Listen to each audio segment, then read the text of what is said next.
Toastmaster Robert Devotta was born and brought up in Chennai, Tamil Nadu, home of Carnatic music and steaming idli vada and sambar. He is a marine engineer by profession. He joined the Toastmasters in 2012 and is ever grateful to TTM Leo D'Souza for having him introduced to this fraternity. He has served as VP Education and President of his home club TGIS. He entered into an affair with the art form of impro in 2017, thanks to Toastmaster Savin Hegde from Bangalore, India. He is still in a happy relationship with the Dubai Improv tribe DIT that he co-founded in 2018. DIT has held many successful performances across UAE and even globally through online platforms. He is also the co-producer of a successful weekly podcast by DIT titled Unscripted with DIT, which is available on all the popular podcast platforms like Apple Podcasts, Google Podcasts, Spotify, etc. He is happily married and is currently undergoing continuing education from his teenage daughter and son. Toastmaster Robert Devotta's firm belief is that learning never stops and that one is never too old to learn something new. And also that a day spent without laughing at least once is a day wasted.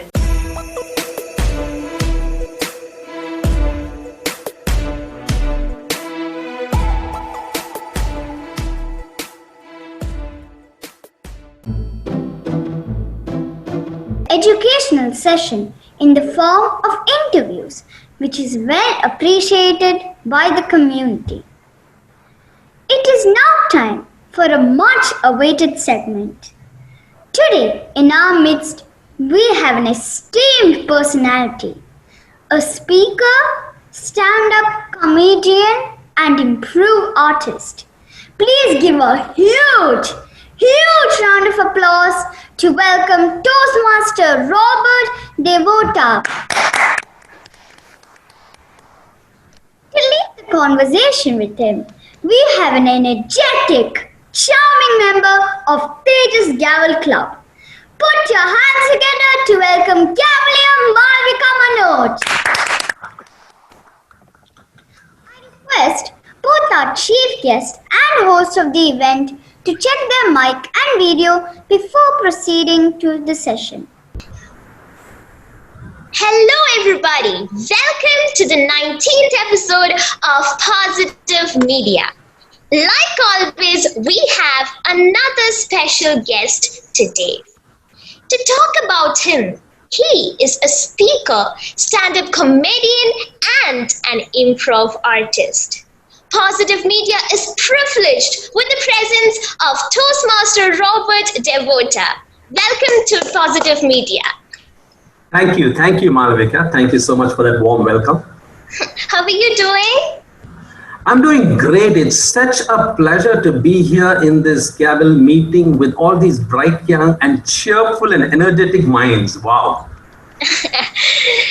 Toastmaster Robert Devotta. So how long have you been here in the UAE? In the UAE since January 2007, so that's 14 years. Wow, so you must have had a lot of memories here. So why don't you share one of the most interesting or like a funniest moment that you had?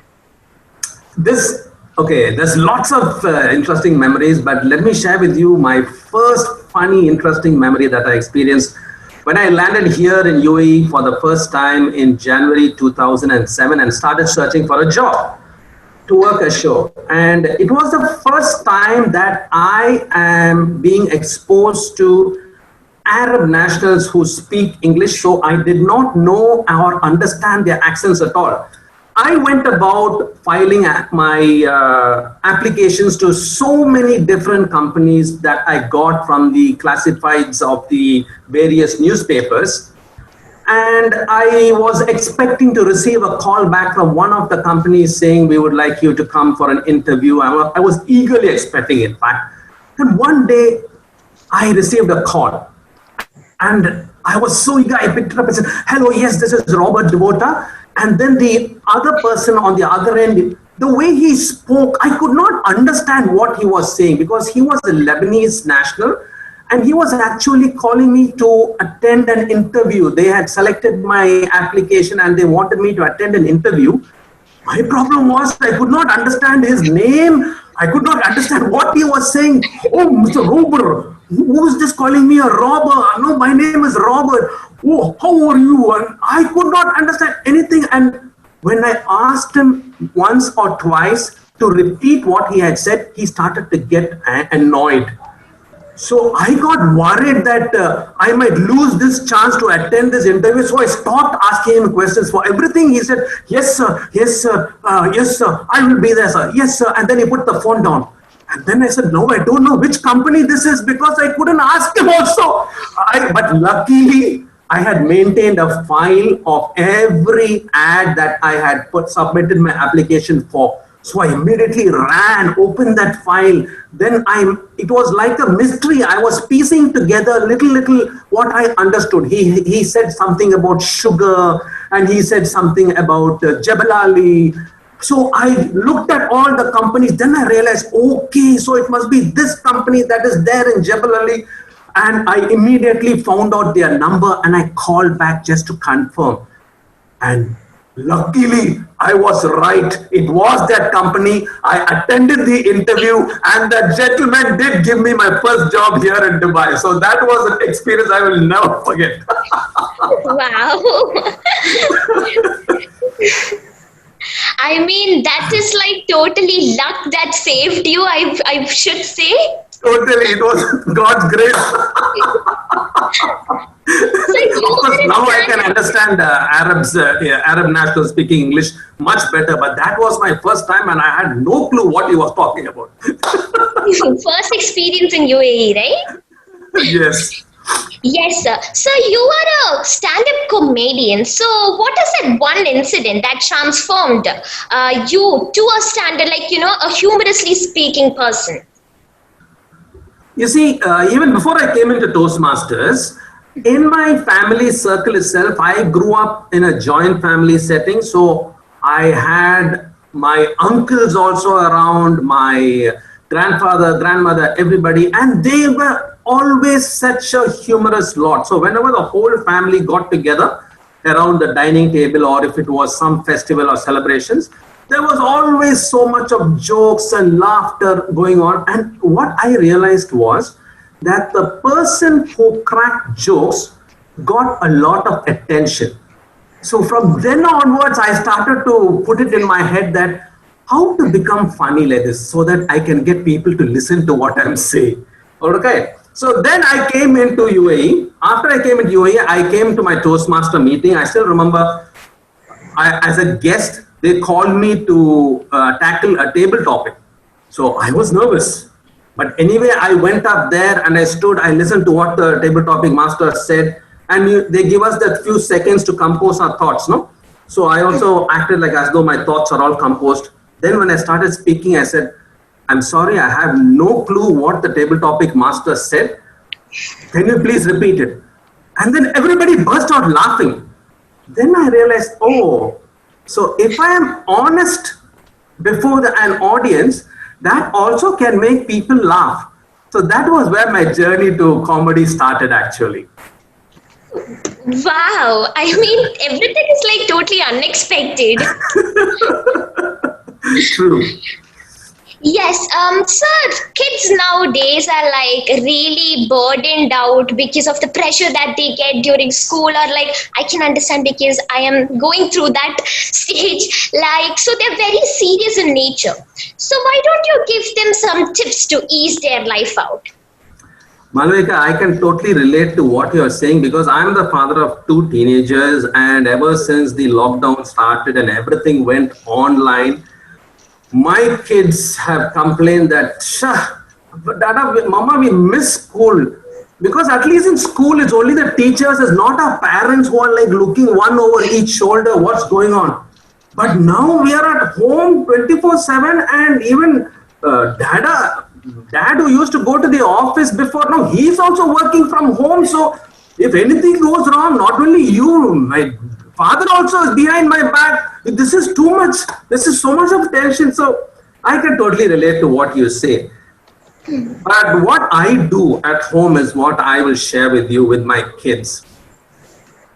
We make it a point that we have our meals together. As far as possible, we sit around the dining table and we have our meals together. And the rule is that no devices to be allowed when we are having a meal, like no mobile phones in which you're scanning through to see what messages, no TV on watching some serial or some movie. It's only the family together sitting across the table face to face and talking about the day and how it went and cracking jokes and keeping it light. So my advice to you kids is that yes, these are different times. These are not normal times, but what you are going through. But from the perspective of having lived life for many, many, many more years than you young children, I can tell you that nothing remains the same. School, no teachers to ask, did you do your homework? Come submit your textbooks, write your assignments. You don't have to do anything. Everything is online. Enjoy that aspect with the thought that this too will change and life will go back to normal. Yeah. Yes, I mean, I'll definitely try it. Because during dinner time, everybody is busy with their phones, and it's a new rule at our family from today. Yes. So, have you ever wondered that why people love jokes despite it is very difficult to make? Why people love jokes despite what it's very difficult to make? I'll give you some scientific explanation that is backed by research. The reason why people laugh in the first place, no one actually knows. But what makes people, our brains, let me put it this way, our brains, human brain is a pattern seeking machine. In everything it sees, it is looking for a pattern. And if it detects a pattern, it knows, now I know what is going on. I can deal with this. The brain is unsettled, the human brain is unsettled when it does not find a pattern in what it sees, what is happening around it. Then the brain is always on constant alert. It is not relaxing. Oh, this is something new. I don't realize what's happening. This is not something that I have experienced before, so I don't know how to respond to this situation. I don't know what I should say or what I should not say in this situation because this is something completely new. But when we sense a pattern, yes, I've seen this happen there and this is what that person did, so I can respond in this manner, then the brain starts to become comfortable.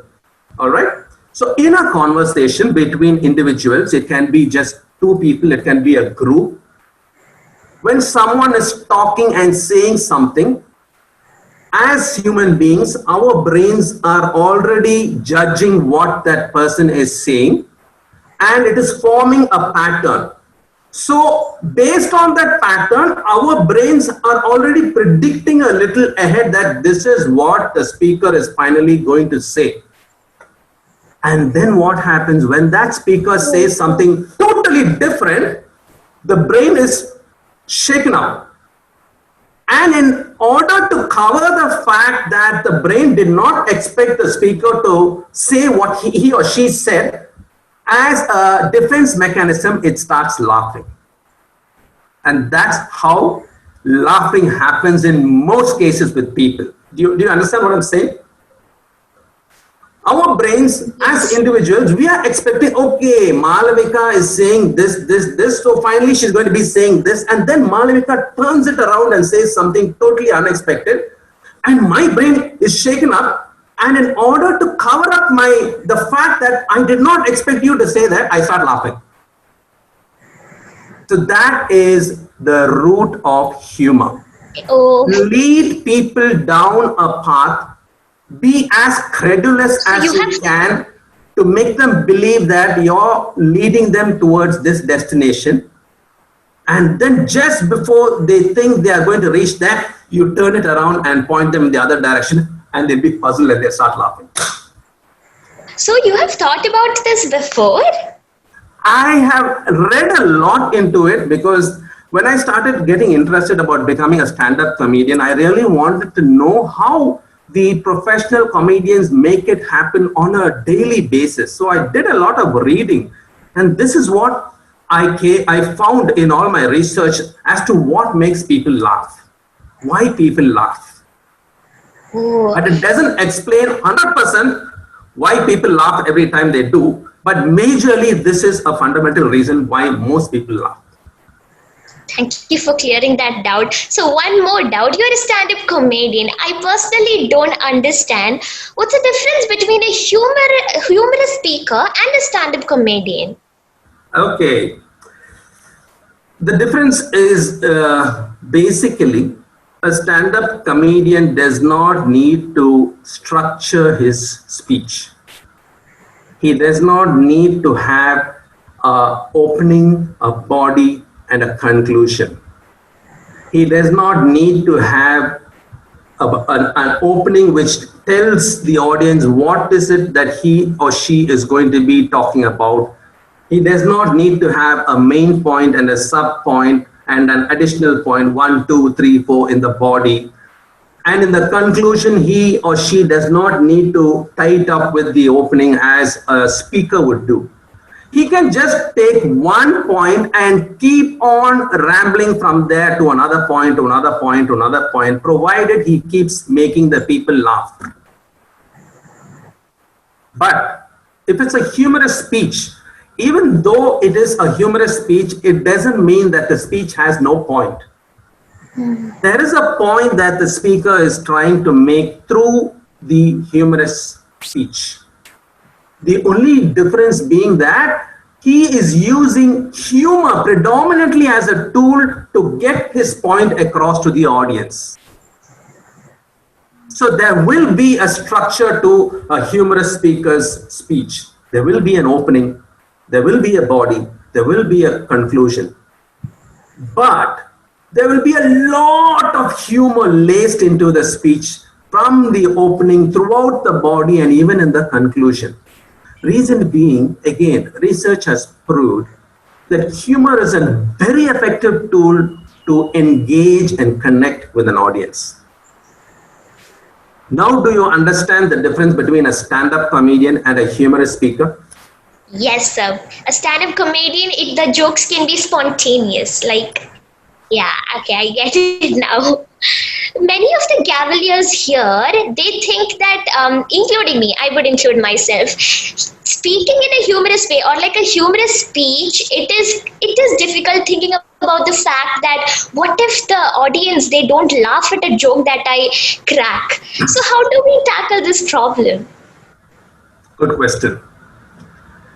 The first thing you should not do is you should not think of what will make the audience laugh.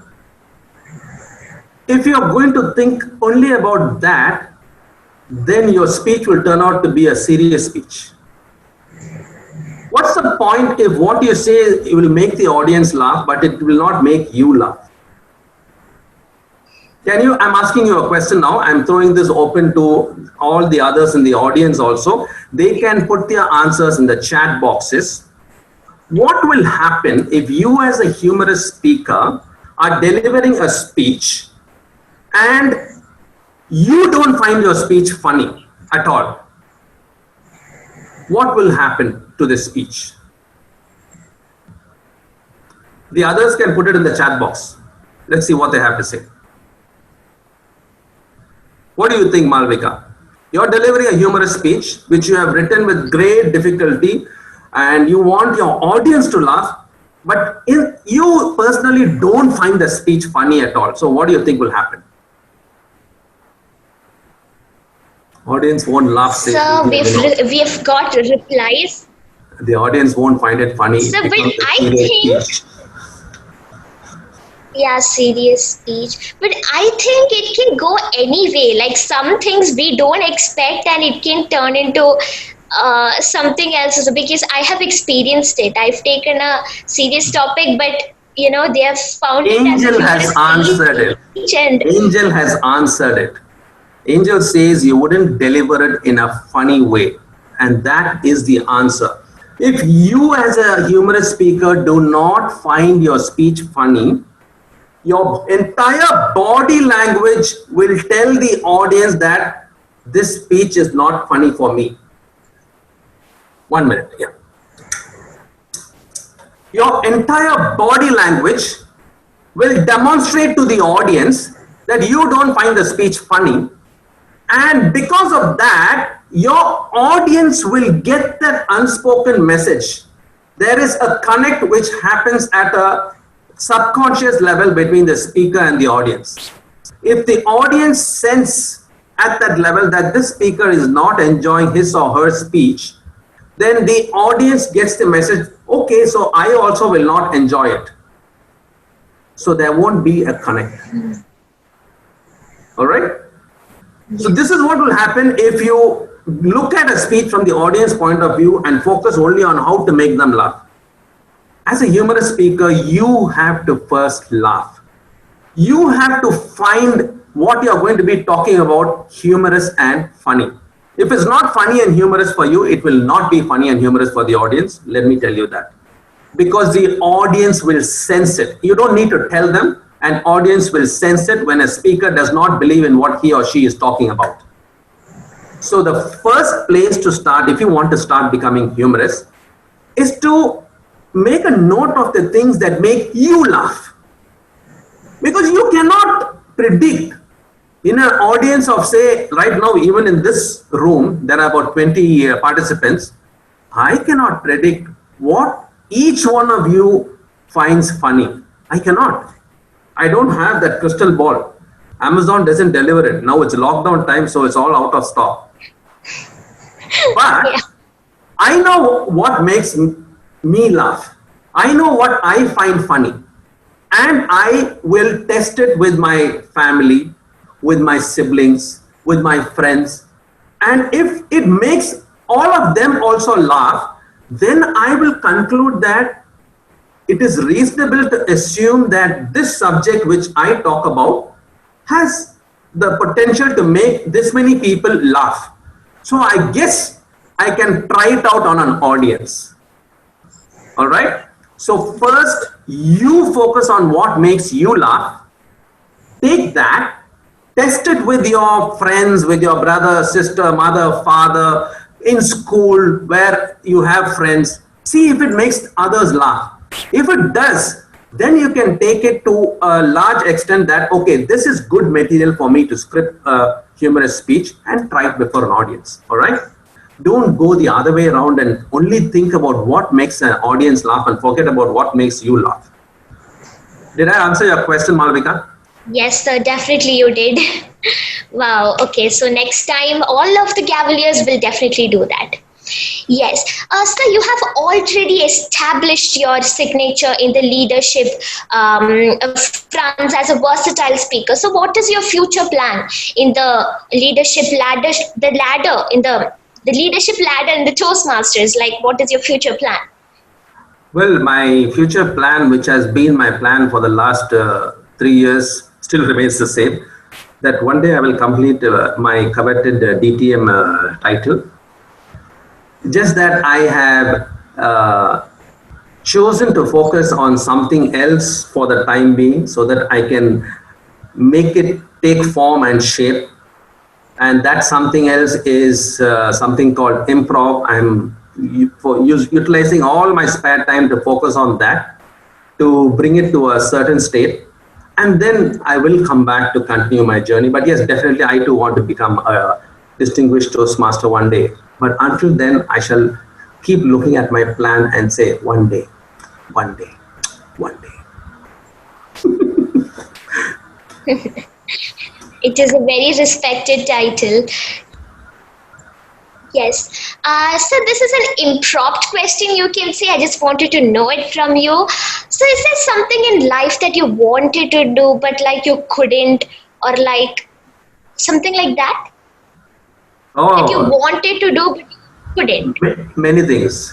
Many things. I wanted to be a master, a captain in the merchant navy. I couldn't. I wanted to be a pilot in who flies aeroplanes. I couldn't. There's so many things I wanted to be which I couldn't. But having said that, if I'm going to be dwelling on the things that I couldn't have achieved, I wouldn't be a very funny, humorous speaker, would I? No. Yeah, I would be regretting, I'm not as funny as that fellow. I want to be as smart as that one. It's not going to work. So I looked at what I could focus on, what is within my reach, given my circumstances, what can I do, what steps can I take, given what I have, given the resources that are available to me, and I chose to go that way. And when I did that, I found I was experiencing more satisfaction with life in general and less regrets about the things I couldn't do. Did I answer your question, Malavika?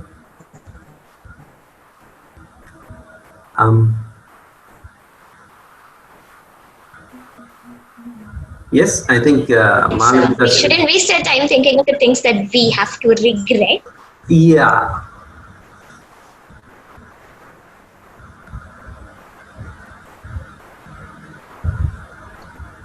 Malavika, you are still audible? I don't know whether the internet is unstable at my end or at her end. Go on, Malavika. Go on. Yeah, because everything is online. There are things that we have to because of there are limitations. Exactly. Okay, I'm really excited to get this answer from you. If you could see a change in the future generation, what would it be?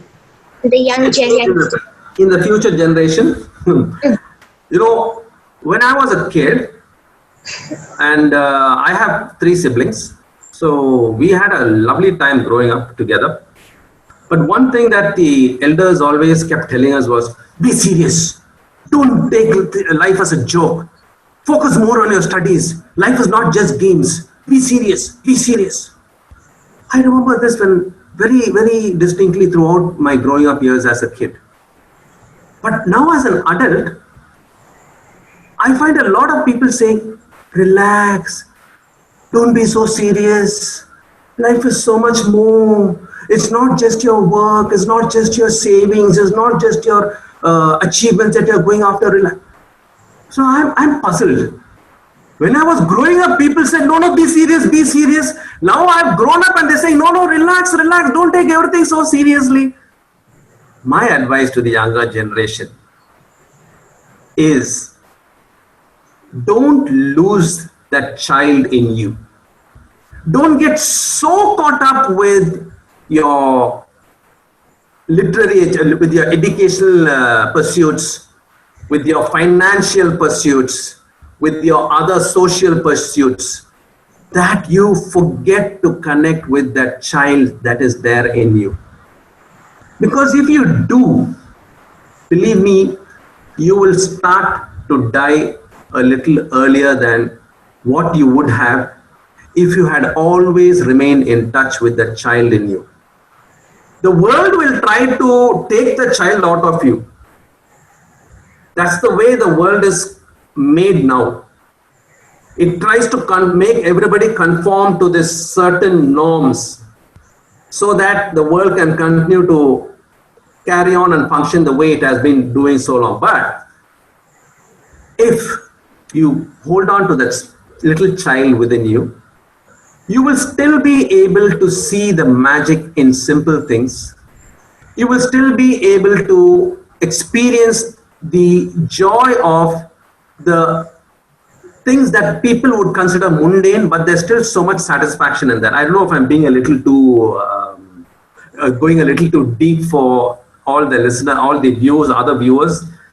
My only advice to you is never lose touch with that child in you.